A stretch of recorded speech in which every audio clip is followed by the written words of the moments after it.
I am going to hand it over to one of our principal city planners here with Bill to talk about the drive-through zoning study. And I had to do like a second hot take on this. Is it a drive-throughs or drive-through? Are we driving through zoning districts or are we doing drive-throughs? So hopefully he can answer these questions for us. Thanks, Bill. Sure. Doesn't matter. Either way, I know what you're talking about. Hi. Yeah, the city's looking at drive-throughs in the city and what we should be doing going forward. And glad to be talking with you all about that. There will be a planning commission public hearing on June 7th, and happy to have input from your community council, either formally as a group or informally as individuals. And I put a good link in the chat if you want all the background information, including when the hearing is. You can just send an email to me too to be on the written record if you'd like. So I want to show you a few pictures to maybe get you thinking and then ask you some questions. So I tried to just share my screen. Did that work? Yeah. All right. Good. I'm gonna turn off my video because I think my internet will like that.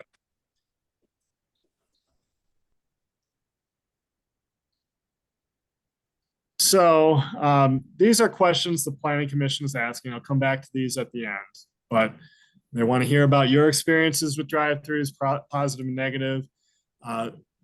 Do you think curbside delivery is a good alternative for drive-throughs if they were to significantly restrict them going forward?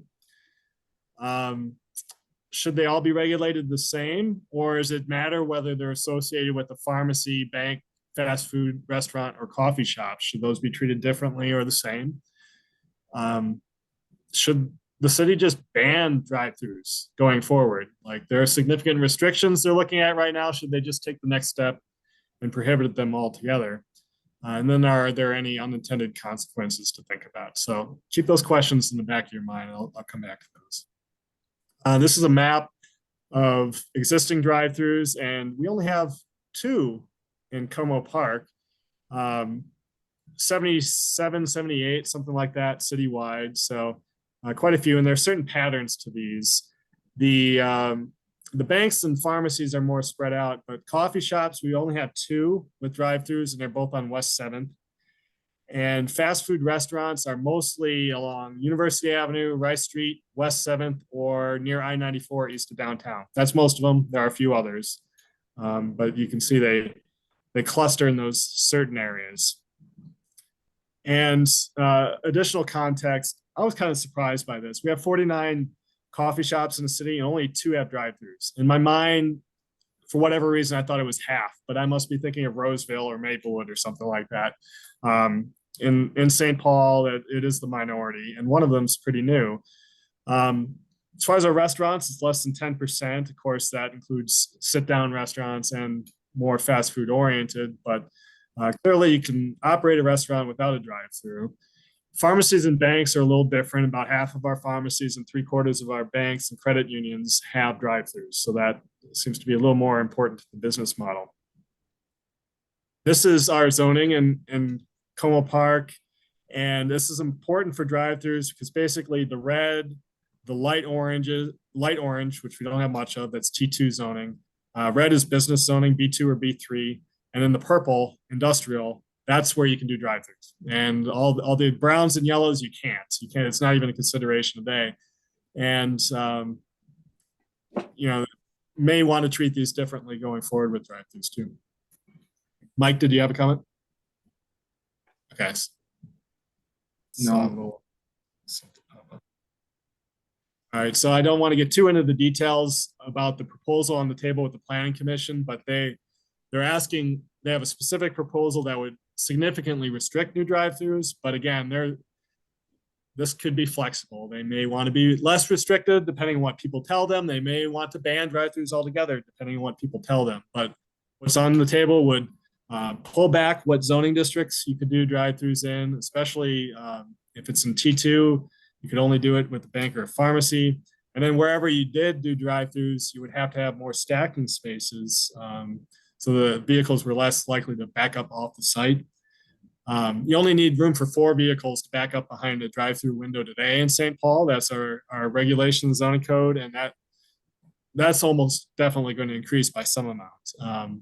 The proposal on the table would increase that to 6 for banks and pharmacies, 12 for fast food, or 14 for coffee shops, because that's what newer ones need. We've looked at studies locally and nationally. A lot of times they actually need more than that. That's on the low end of what you see everywhere. I won't worry about the other details here. And of course, an implementation note to keep in mind, the big thing to think about is it only applies to new or expanded drive-throughs. Whatever is there today can continue.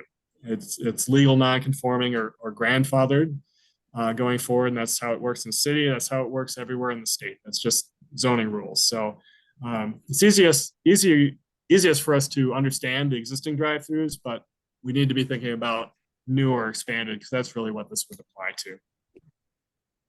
So there are problems that have been identified with drive-throughs. This was a notorious one at Snelling and Marshall, where the queue for the drive-through backed up off the site, sometimes out into Snelling, actually blocking the intersection, but very frequently every day blocking traffic lanes, bike lanes, and the sidewalk. So that was an issue, and they shut down. So this site got fixed, but the code never really got fixed. So there's an urgency to do something. So I'm sure we'll be doing something here. I'm not sure exactly what. And then generally, other problems that have been identified are litter, noise, pollution, the amount of asphalt you have to put in there. And Dan, I see you have your hand up. Yeah, so thanks, Bill. And I see this, and this is the poster child, which no longer exists. So, because my question was going to be, what's the problem that it's always sell the problem first before you sell a solution. What's the problem? And I know, yeah, people don't like them. Well, big deal, people don't like them. What's actually the problem? This one I understand, and we got rid of it.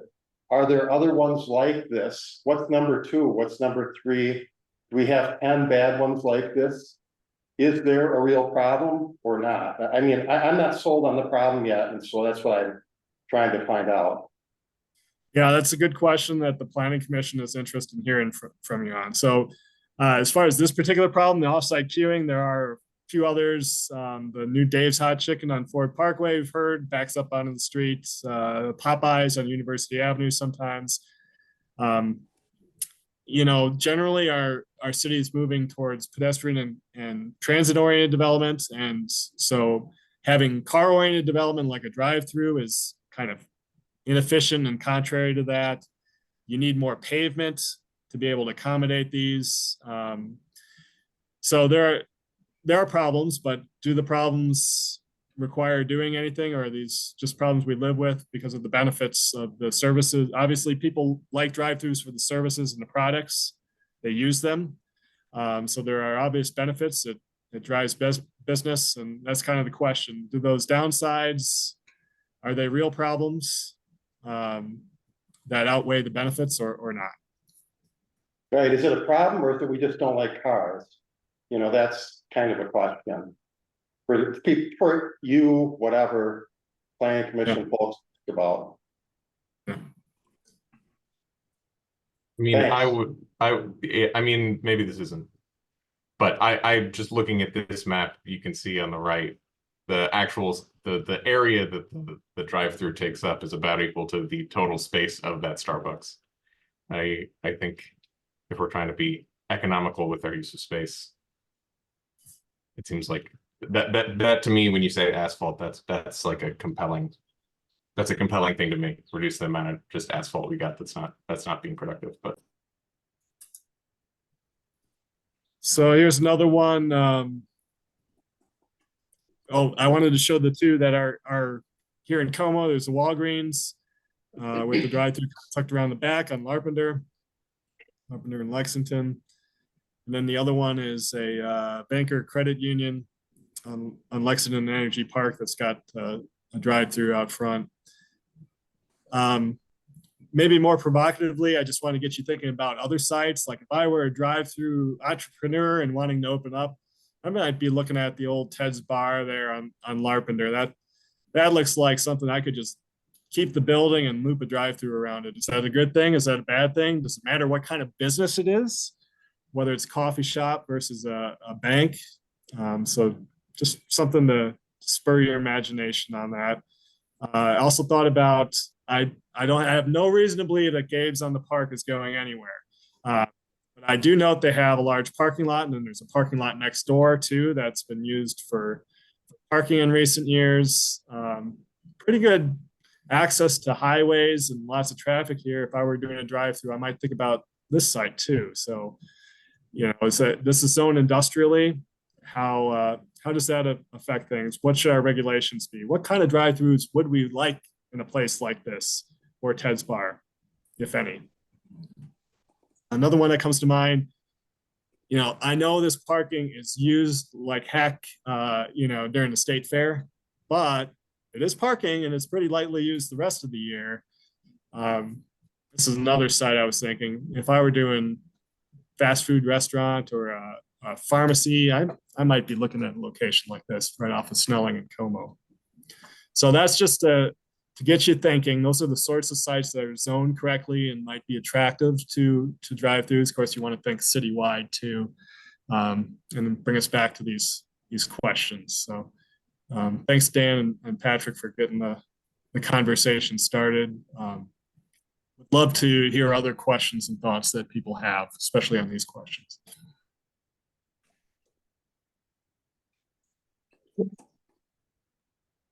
I have a question.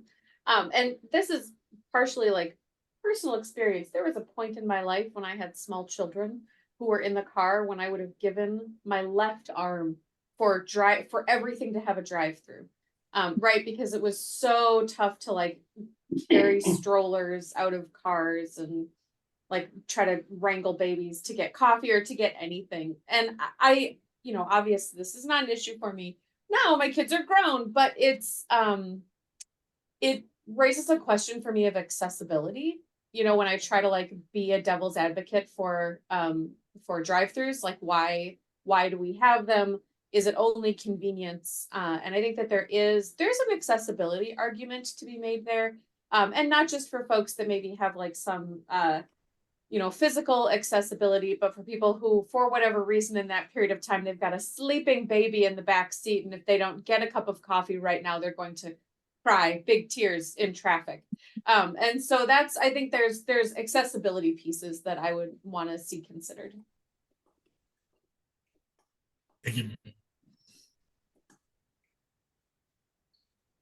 I see Laura has her hand up. Hi, yeah, thanks. Along with the backups, I was thinking we have gas stations that might have people backed up. I was thinking of the one on Larpenteur and Hamlin. And so you mentioned some of the items regarding garbage around or something of the drive-through. I would think to some extent gas stations are close to the same amount of, are they backed up? Are they not? People waiting for gas, the same sort of traffic patterns of a drive-through might be similar to the traffic patterns of the gasoline and the garbage pieces that way. Just as did that ever, are they in the same plane of zoning requirements or something like that? And then the other item too, a little bit with accessibility, to some extent there are, is it a concern that if I have to make a deposit, I'm safer in my car for the drive-through at Top Line, and or a sick child in the car, so I drive through and get the medicine I need, due to those circumstances. That could be a security safety issue, something like that. So just brought up those items. Thank you. Good point. I think I have my hand up next. My connection is, Go for it, Bill. No, you say something. so I'm gonna end.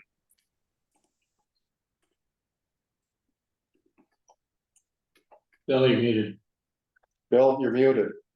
think I think he said his connection is a little Yep. rough here. My connection's been going in and out, so it's fine at this very moment. So go ahead, Chad, and if I fall off, I'm going to call in because I've got the call in number 2, so I'll use that as backup. Sure. I was about to say I am about as pro urbanism, car skeptic an individual as sits on a lot of these boards. And even I'm starting to struggle to see like what we're addressing by restricting drive-throughs necessarily. So I think that's just kind of my perspective, even as someone that's more willing to go bike somewhere. And so that's my 2 cents.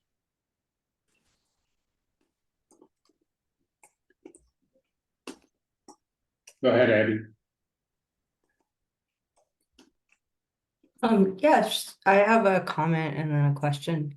I grew up in a big city where there were very few drive-throughs that I can remember.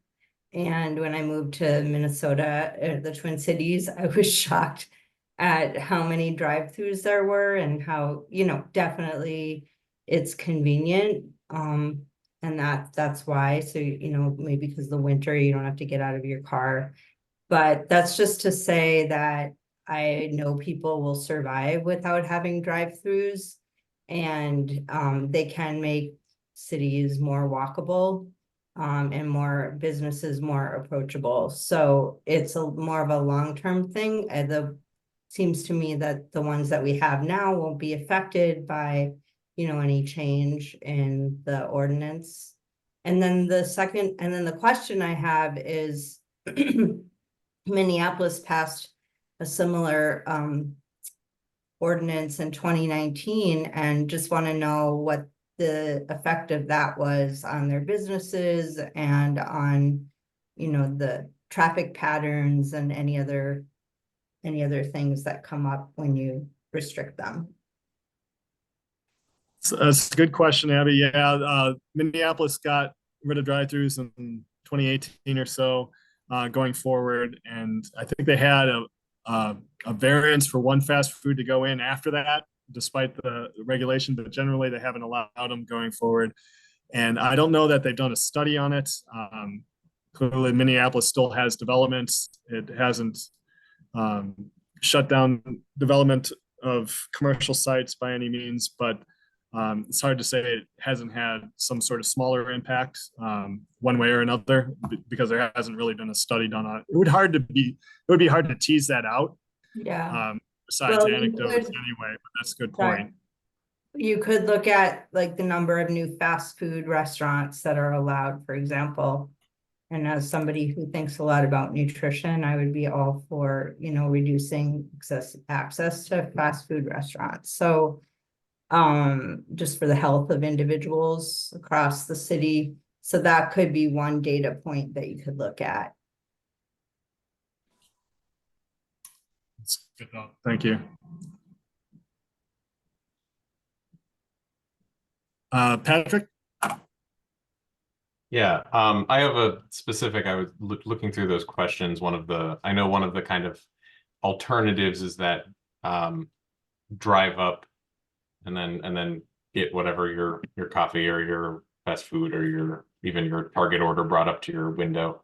And it gained a lot of popularity in COVID. My one kind of thought / concern, especially from a zoning perspective, is an obvious advantage of a drive up window is the employee is comfortable inside. As we've all talked about, the Minnesota winters can be rough, and even being snowed on and being rained on, I'm sure isn't pleasant. So do you know if there's room in those zoning ordinances to make cover for those parking spots for people to get dropped off on and that kind of stuff? I'm just curious if that's, I don't know, part of the consideration of shifting towards. That's a good question. I mean, that's a good consideration to keep in mind regardless. I suppose that is something we could require for curbside delivery, that the curbside spaces are covered in some way.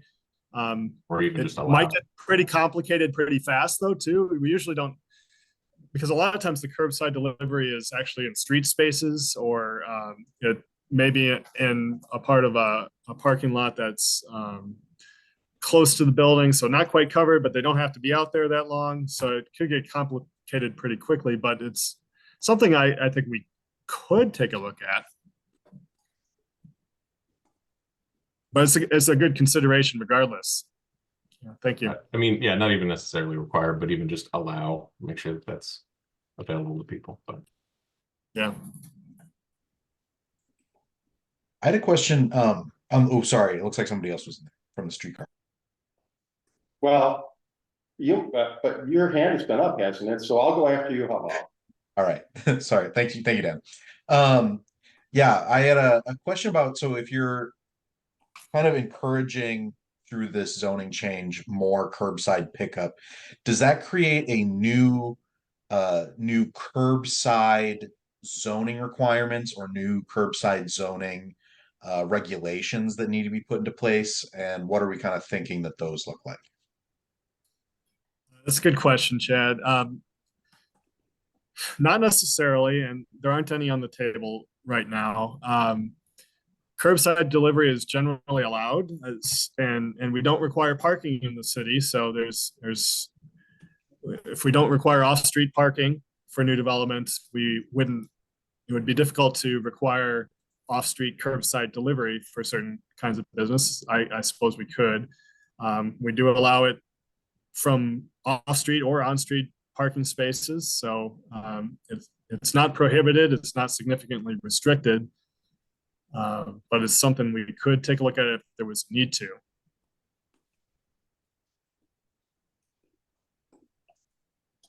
So my question then, Bill, was, if you should look at the demographics, if you can, of the users of drive-throughs, just to determine if there's an equity question involved. Because, we're all about equity, and by restricting them, are you restricting certain users? And the reason I bring that up was in Hamlin Midway, when I was on planning commission, the Taco Bell there had a drive-through. That was a big deal. Yeah. And one thing I noticed, well, there were like two factions. It was a really close vote. And it was like the pro-bike, anti-car faction voting against the drive-through, and the pro-equity faction voting for it, because folks spoke up and said, well, I know that drive-through, and it tends to be at later, lower income people, many of them people of color, are the users of that drive-through, and they felt that restricting it would be an equity problem. And it can happen where you have different values, different public goods that you're trying to protect that can be at odds at times. I think the third faction that I would add in there that this is all, you experienced it, I'm hearing about it, but was the people who lived close to it, who felt like their home life was pretty disrupted by I won't get into that. The drive-through. There's a thing there, and I'll just stay out of that. Yeah. Because that involves individuals. Yeah. So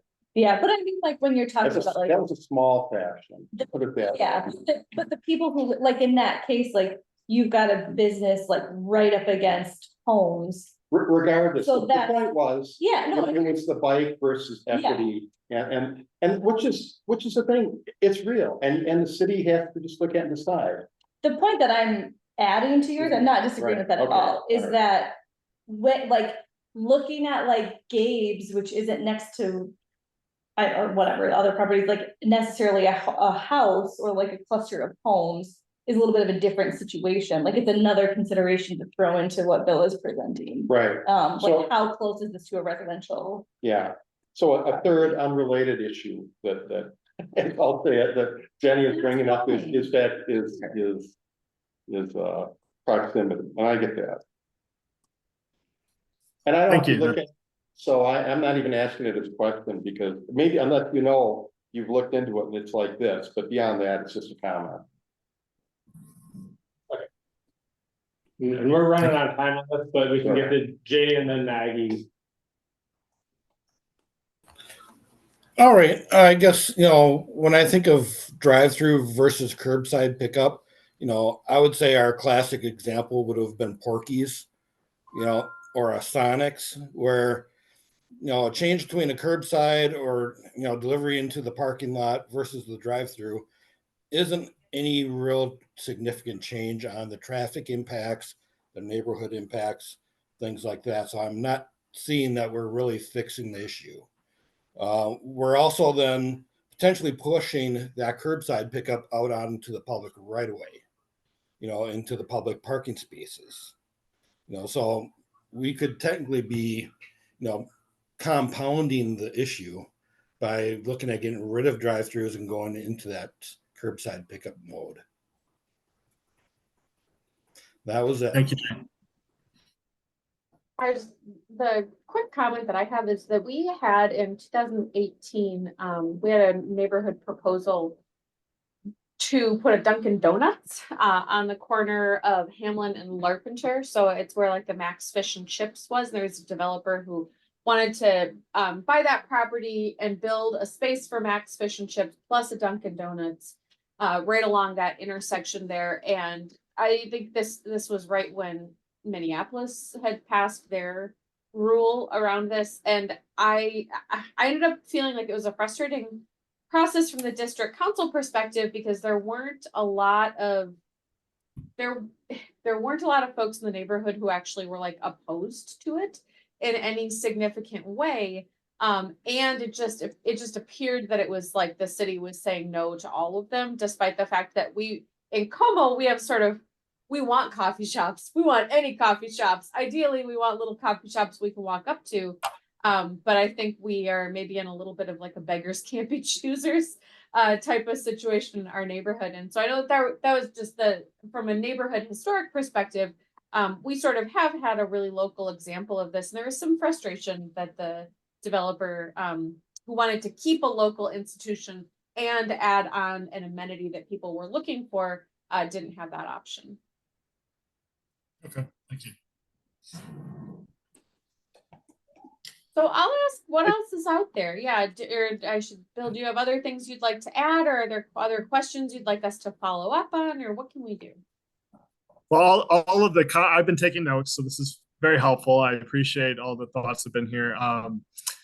I want to encourage you to participate in the Planning Commission's public hearing, either come to the hearing or send me an email as a community council or as individuals if you don't choose to do it as a council. It's great to get on the record. They do really want to hear from you on these things. Exactly the sorts of input that you're giving is what they want to hear. So this is very helpful. When is the planning public hearing? June 7th, Friday, June 7th, 8:30 in the morning. Which I put a link in the chat. I'll put it in the chat again, just for people who came late. This is a link. If you scroll down the drive-throughs on this page, it's got all the information, the hearing time, and then links to a bunch of background materials. So take a look at that. Thanks. Thank you so much, Bill. We appreciate the time and the expertise here. Thank you. Have a great evening. You too.